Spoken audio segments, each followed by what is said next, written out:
నమస్కారం.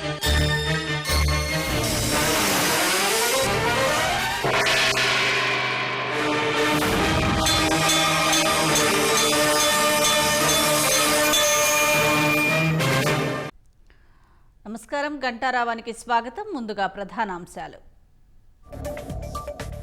పేర్ని నానిపై చిలకలపూడి ఠాణాలో కేసు నమోదు. పోలీసులపై అనుచిత వ్యాఖ్యలు చేశారంటూ చర్యలు.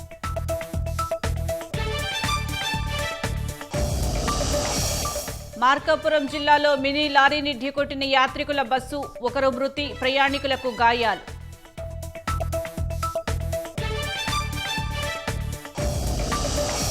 మద్దతు ధర లేక మొక్కజొన్న రైతుల ఇబ్బందులు. కొనుగోలు కేంద్రాల కొరతతో అవస్థలు.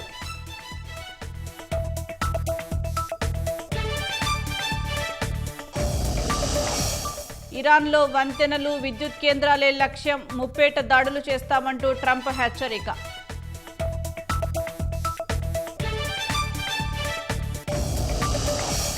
విశాఖ కేంద్రంగా సేవలందించనున్న యుద్ధనౌక ఐఎన్ఎస్ తారాగిరి. కాసేపట్లో జాతికి అంకితం చేయనున్న రాజ్నాథ్ సింగ్.